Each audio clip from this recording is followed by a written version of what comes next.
Dear student, Assalamu alaikum. Hope you are fine and doing well. तो बिस्मिल्लाह करते हैं। आज इंट्रोडक्शन टू मैथमेटिक्स हम पढ़ना चाह रहे हैं। इसका सेकंड सेशन का थोड़ा सा पोर्शन रिमेनिंग था, तो उसमें हम बात कर लेते हैं कि लीनियर इक्वेशंस क्या होती हैं। तो आए हम आगाज करते हैं जी। तो लीनियर इक्वेशंस होती क्या है? बुनियादी तौर पर लीनियर इक्वेशन कोई भी ऐसी इक्वेशन होती है जिसमें वेरिएबल्स की पावर सिंगल होगी। For example, let us suppose if I say 2x plus y is equal to 4, ये आपके पास एक लीनियर इक्वेशन है। अब सिस्टम ऑफ लीनियर इक्वेशंस क्या है कि अगर आपको इक्वेशंस की तादाद एक से ज़्यादा दी हुई है, जैसे ये फर्स्ट इक्वेशन ये है, सेकंड इक्वेशन एक और दी हुई है, x minus y is equal to 5, let us suppose कि ये आपके पास सेकंड इक्वेशन है। तो अब क्या है, इन दो के मिलने से एक सिस्टम बन गया इक्वेशंस का। तो जब भी आपको सिस्टम ऑफ इक्वेशंस दिया गया हो तो वहां पर अब हमें देखना है कि पॉसिबिलिटीज क्या है। वहां पर जनाब तीन पॉसिबिलिटीज हैं। पहली पॉसिबिलिटी ये है कि वन सोल्यूशन।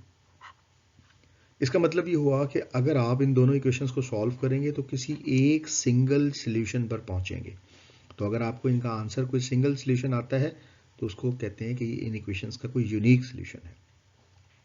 दूसरी पॉसिबिलिटी ये है नो सोल्यूशन, कि अगर आप इन्हें सॉल्व करते हैं, अगर इनका कोई रिजल्ट नहीं निकलता, कहीं इसका सोल्यूशन नहीं आता, तो आप कहेंगे नो सोल्यूशन। और तीसरा, अगर एक से ज़्यादा सोल्यूशंस हैं, काफ़ी पॉसिबिलिटीज़ हैं, बहुत ज़्यादा पॉसिबिलिटीज़ हैं, इतनी पॉसिबिलिटीज़ हैं कि आप उन्हें काउंट ही नहीं कर सकते, तो ऐसी सूरत में हम कहते हैं कि इन इक्वेशंस के इनफाइनाइट सोल्यूशंस हैं। तो आए हम आगाज़ करते हैं ग्राफिकल मेथड से, देखते हैं कि इनकी अंडरस्टैंडिंग लेते हैं कि हमें ग्राफ के जरिए कैसे पता लगता है, फिर हम मैथमेटिकली भी सॉल्व करते हैं।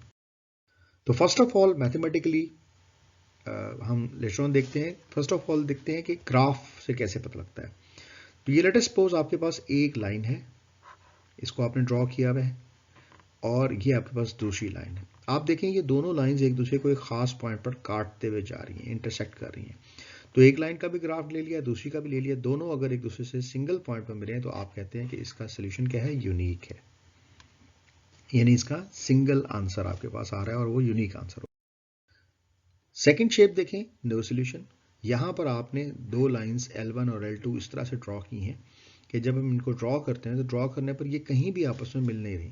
तो चूंकि मिल नहीं रही तो नतीजा क्या निकला, चूंकि ये एक दूसरे से इंटरसेक्ट नहीं कर रही, कहीं भी मैच नहीं कर रही, कहीं भी एक दूसरे के रास्ते को काट नहीं रही, कोई भी इनका पॉइंट कॉमन नहीं है, तो इसका मतलब यह है कि ये दोनों कॉमन पॉइंट पर नहीं आ रही, लिहाजा इनका कोई सोल्यूशन नहीं होगा। ये दोनों एक दूसरे के साथ साथ ग्राफ चलते रहेंगे इनफाइनाइट डिस्टेंस तक, लेकिन एक दूसरे से मिलेंगे नहीं, लिहाजा इनका कोई सोल्यूशन नहीं होगा। थर्ड पॉसिबिलिटी क्या है कि हो सकता है कि दोनों लाइंस एक दूसरे के से ओवरलैप कर जाएं, जैसे कि इस केस में है। यहाँ पहली लाइन और दूसरी लाइन दोनों एक दूसरे के साथ ओवरलैप कर गए, इनमें कोई डिस्टेंस नहीं है, तो ऐसी सूरत में इसके इनफाइनाइट सॉल्यूशंस निकल सकते हैं। दो लाइंस को कैसे हम जज करेंगे कि उसका यूनिक सॉल्यूशन है? तो पहली निशानी ये है, यूनिक सॉल्यूशन में जो इनके स्लोप्स होते हैं वो बराबर नहीं होते। स्लोप्स बराबर ना हो, आप समझ लें कि इसका कोई ना कोई सॉल्यूशन निकलेगा यूनिक। नंबर दो, अगर इनके स्लोप्स बराबर हो जाएं तो फिर नो सॉल्यूशन, यानी ये आप इनको सॉल्व करेंगे आपका कोई आंसर नहीं निकलेगा। और तीसरी पर पॉसिबिलिटी क्या है, इनफाइनाइट मैनी सॉल्यूशंस जिनके स्लोप आपस में बराबर हों और उनके सामने जो कांस्टेंट्स हैं वो भी आपस में इक्वल हों, तो ऐसी सूरत में क्या है, इसके इनफाइनाइट सॉल्यूशंस निकल सकते हैं। ये तो डियर स्टूडेंट्स अस्सलाम वालेकुम। तो आगे देखते हैं जी कि अब आप इन कॉन्सेप्ट्स को यूज़ करते हुए इनके सॉल्यूशंस कैसे निकालेंगे। अब वो क्वेश्चन में यही कहता है बाय यूजिंग स्लोप्स, कि आपने स्लोप्स वाले कॉन्सेप्ट्स को यूज़ करना है और इस स्लोप इंटरसेप्ट को यूज़ करना है और इन दो इक्वेशंस को सॉल्व करना है और बताना है कि इनके कितने किस्म के सॉल्यूशंस हो सकते हैं। अब यहाँ पे हम ये थोड़ा सा देखते हैं कि इसको हमें कैसे सॉल्व करना है। तो यहाँ इक्वेशन आपके पास पहली अवेलेबल है जी। तो पहली इक्वेशन को थोड़ा हम सॉल्व कर लेते हैं। It was 4x minus 2y is equal to 8। तो यहाँ से अगर मैं 2y को यहाँ रखूँ जबकि 4 को उधर ले जाऊँ तो माइनस हो जाएगा इक्वेशन की दूसरी तरफ जाके। अब मैं -2 पे डिवाइड करूँ तो इसको भी -2 पे डिवाइड कर दें, इसको भी -2 पे डिवाइड कर दें और आखिरी टर्म को भी -2 पे डिवाइड करें तो यहाँ y इज इक्वल टू आ जाएगा जी क्या, यू विल राइट 2x और -4।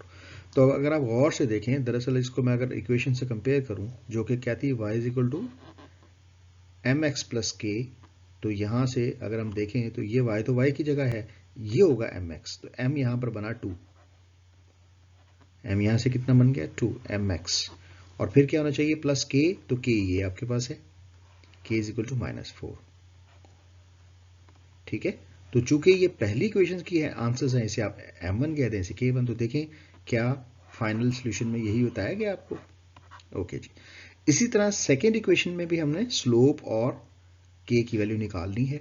तो सेकेंड इक्वेशन हम लिखते हैं x plus 2y is equal to 12, या फिर इसे लिखेंगे 2y is equal to minus x plus 12, 2 पर डिवाइड कर दें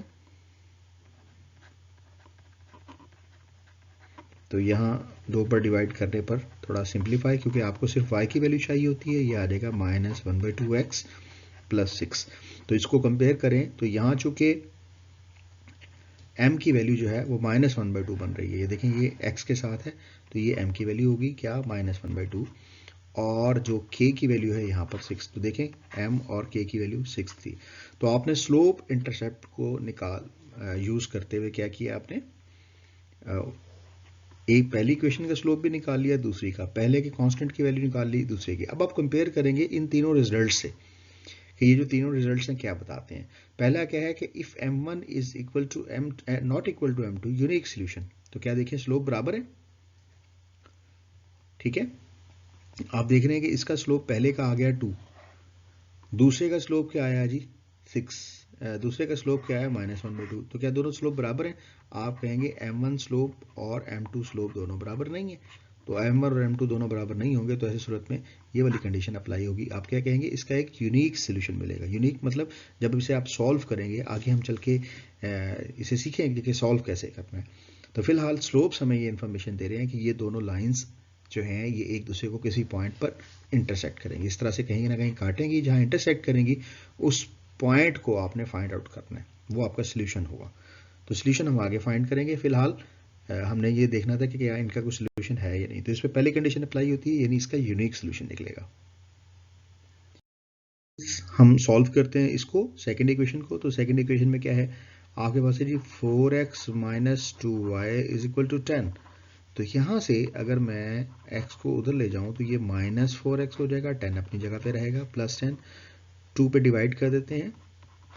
तो अगर हम 2 पे डिवाइड करेंगे you will write -2 plus 10 divide by -2, तो देखें क्या आता है, you will get y is equal to 2x minus 5। तो यहाँ से अगर आप गौर से देखें तो जो m1 है, स्लोप नंबर 1 है, वो 2 आ गया, और जो कांस्टेंट नंबर 1 है वो आ गया जी -5। अब हम दूसरी इक्वेशन को सॉल्व करते हैं जो कि काफ़ी सादा है। तो यहाँ से y की वैल्यू क्या आ जाएगी, देखें x दूसरी तरफ जाएगा तो प्लस हो जाएगा, जबकि ये 5 एज इट इज़ -5 ही रहेगा। तो आपके पास आंसर क्या आ गया जी 2x माइनस 5। तो अब अगर आप इसे कंपेयर करें तो यहाँ जो स्लोप है ये 2 आ गया, जबकि कांस्टेंट्स की वैल्यू क्या आ गई जी, इट इज़ -5।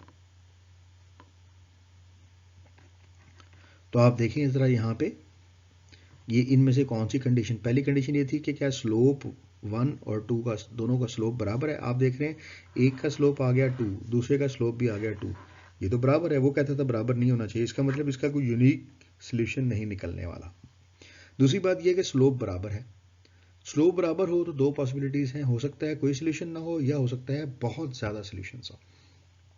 अब अगली कंडीशन क्या है, K1 और K2 बराबर होने चाहिए। यहाँ K1 और K2 देखें, K1 इसका भी -5 है, K1 इसका भी, तो इसका मतलब इस पर ये सेकंड वाली थर्ड वाली जो कंडीशन है वो अप्लाई होती है कि इसके इनफाइनाइट सोल्यूशंस निकलेंगे, यानी इसके जो सोल्यूशंस होंगे वो कितने निकलेंगे, इनफाइनाइट निकलेंगे। ठीक है जी, तो इनफाइनाइट सोल्यूशंस वाली कंडीशन इस पर सेटिस्फाई होती है, क्योंकि यहाँ पर क्या हो रहे हैं, स्लोप्स दोनों बराबर हैं और K1 और K2 की वैल्यूज भी आपस में बराबर है। जी, तो आए हम अगली कंडीशन को समझते हैं। तो यहाँ पर आपको दिया हुआ क्या है, x minus 2y is equal to 0। यहाँ पर 2y is equal to minus x हो जाएगा, और अगर आप -2 से डिवाइड कर देंगे तो ये -x ओवर -2, यानी you will get what, plus constant, constant की जगह आप 0 डाल दें तो ये आ जाएगा 1/2x प्लस 0। तो आप देखें यहाँ पे स्लोप की वैल्यू आ गई 1/2। अब ज़रा सेकंड वाले क्वेश्चन की तरफ देखते हैं कि यहाँ पर स्लोप क्या आता है। तो यहाँ पर देखें जी, ये आ जाएगा 6y is equal to 3x, और यहाँ है जी +5, 6 पे डिवाइड कर दें आप हर टर्म को तो y इज इक्वल टू आ जाएगा 1/2x प्लस 5/6। तो अगर आप कंपेयर करें तो यहाँ कांस्टेंट जो है 0 था और यहाँ कांस्टेंट आ गया 5/6, जबकि इसमें जो स्लोप नंबर 2 है वो 1/2 है। तो आप ये देख रहे हैं कि यहाँ पहला स्लोप यानी m1 वाला स्लोप और m2 वाला स्लोप, दोनों स्लोप्स आपस में इक्वल हैं। तो m1 स्लोप और m2 स्लोप दोनों इक्वल हैं, बट k1 की वैल्यू कांस्टेंट 0 है और ये कांस्टेंट 5/6 है। तो इसके मुतालिक कंक्लूजन की तरफ बढ़ते हैं। तो k1 और k2 बराबर नहीं है। आप कहेंगे k1 वो 0 है और k2 आपके पास 5/6 है, दोनों इक्वल नहीं है। देखें जब इक्वल ना हो k1 k2 तो ये, और m1 और m2 अगर बराबर हों, स्लोप्स दोनों बराबर हों, तो देखिए ये स्लोप्स m1 और m2 के बराबर हैं। तो जब m1 और m2 बराबर हों और k1 k2 बराबर ना हो तो ऐसी सूरत में इस इक्वेशन का कोई सोल्यूशन नहीं निकलता है। अब हम आगे बढ़ते हैं, देखते हैं कि सोल्यूशन कैसे निकालना है। तो देखें, याद रखें जब भी आपने सोल्यूशन निकालना है इक्वेशंस का, तो ये दो हमें इक्वेशंस दी गई हैं, तो इनके लिए दो मेथड्स होते हैं। दो मेथड्स हम यूज़ करते हैं। पहले को कहते हैं एलिमिनेशन मेथड और दूसरे को कहते हैं सब्सटीट्यूशन मेथड। एलिमिनेशन में को हम ये भी कह सकते हैं comparing by the coefficients method. Comparing the coefficients method यानी ऐसा मेथड जिसमें आप कोफिशिएंट्स को, इसे इक्वेटिंग द कोफिशिएंट्स भी कह सकते हैं। इक्वेटिंग द कोफिशिएंट्स वाला जो मेथड है उसे ये भी कहा जाता है। तो दोनों नाम इसके दुरुस्त हैं, दोनों से सोल्यूशन सेम निकलेगा। तो प्रीवियसली हमने ये देखा कि स्लोप से हमें क्या इंफॉर्मेशन मिलती है कि सोल्यूशन निकलेगा या नहीं निकलेगा। अब हमने ये देखना है कि अगर सोल्यूशन निकलेंगे तो क्या एक निकलेगा या एक से ज़्यादा, वो हम कैसे निकालेंगे। जी, तो आपके पास पहली इक्वेशन और दूसरी इक्वेशन मौजूद है। हम ऐसा कर देते हैं, इन दोनों को ऐड कर लेते हैं। ठीक है जी, ये देखें जी, मैं इन्हें ऐड कर रहा हूँ। यहाँ लिखते हैं एडिंग 1 and 2, 1 and 2। जब दोनों को ऐड करते हैं देखें क्या होगा, 2 और x मिलके 3x हो गया, y से y कैंसिल हो गया, यू विल गेट ओनली 6। तो यहाँ से x की वैल्यू क्या आ जाएगी, यू विल गेट 6/3 यानी x की वैल्यू 2 आ गई।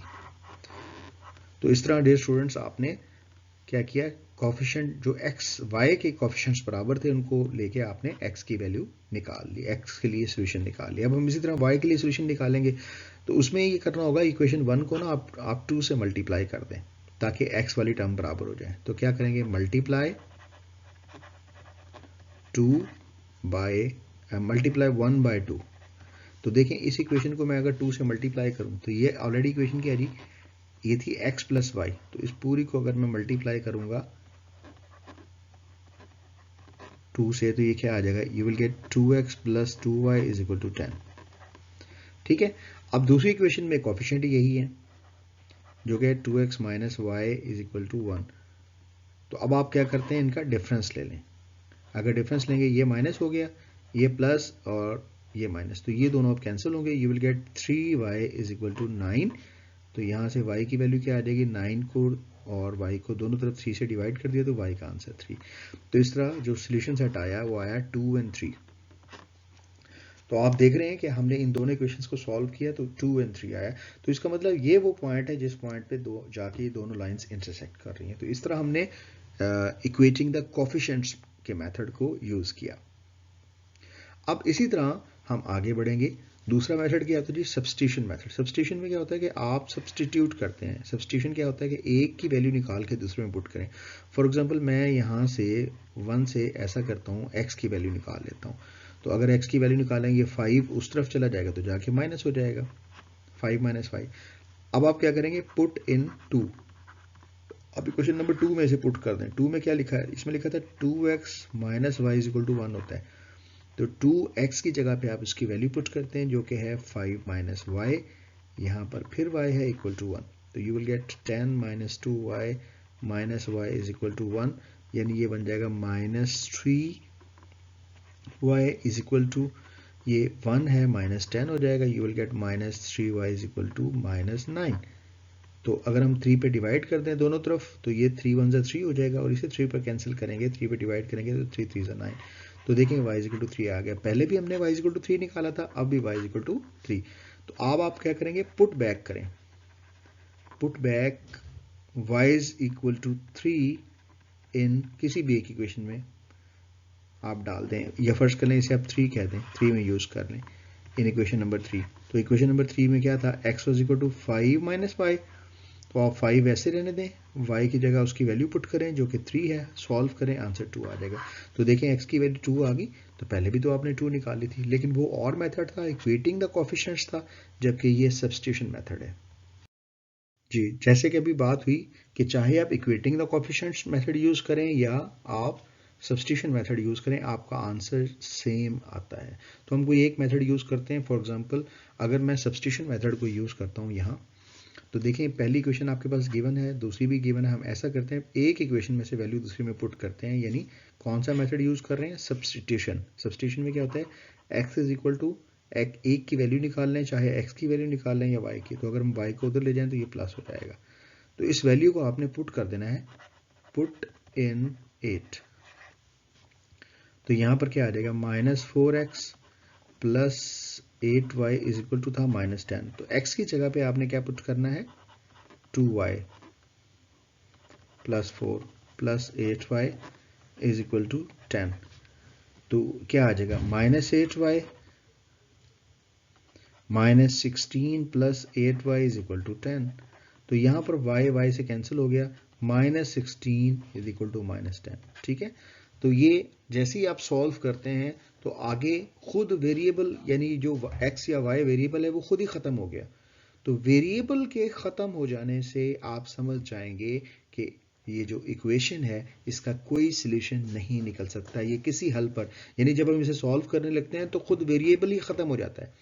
तो वेरिएबल का ख़त्म हो जाना दैट मीन्स के नो सॉल्यूशन, यानी आगे ये सॉल्व। तो चाहे आप x की वैल्यू y में पुट कर लें या y की वैल्यू x में पुट कर लें, दोनों सूरतों में इसी तरह अगर आप इसे इक्वेटिंग द कोएफिशिएंट मेथड से भी सॉल्व करेंगे तो इसका कोई सॉल्यूशन नहीं। तो प्रीवियस एग्जांपल में हमने ये देखा कि उसका सॉल्यूशन बाकायदा निकला, तो आप कहेंगे वो उसका सिंगल सॉल्यूशन था, लेकिन यहाँ पर किसी किस्म का कोई सॉल्यूशन नहीं मिल रहा, क्योंकि यहाँ पे अगर हम थोड़ा सा इनके कंपेयर करें कोएफिशिएंट्स को, अगर हम इनके स्लोप्स को कंपेयर करेंगे तो वो स्लोप्स वाली कंडीशन भी पूरी हो जाएगी। ठीक है, स्लोप्स में आपने देखा था ना, दो इक्वेशंस के स्लोप बराबर हो तो या तो उसका कोई सॉल्यूशन नहीं निकलेगा या इनफाइनाइट सॉल्यूशन निकलेंगे। ठीक है, ऐसा हमने पढ़ा था, तो ये भी बिल्कुल वैसे ही है, तो इसका हमें कोई सॉल्यूशन हासिल नहीं होगा।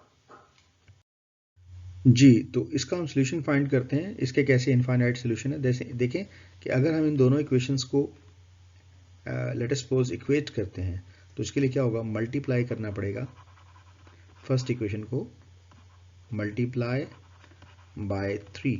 अगर मैं पहले वाली इक्वेशन को 3 से मल्टीप्लाई करूँ, you will get minus 3x, इसे 3 से मल्टीप्लाई करेंगे यू विल गेट 6y, और इसे 3 से मल्टीप्लाई करें तो क्या आता है आपके पास, इट विल बी माइनस 6।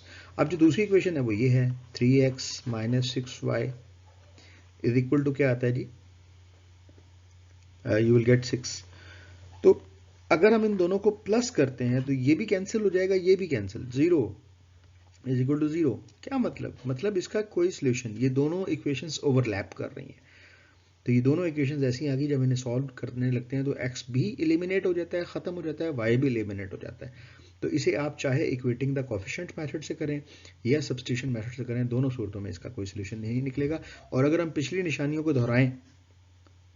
निशानियों को दोहराते हैं तो हमें इन दोनों के स्लोप्स निकालेंगे तो दोनों के स्लोप्स भी बराबर निकलेंगे और कांस्टेंट्स भी बराबर होंगे।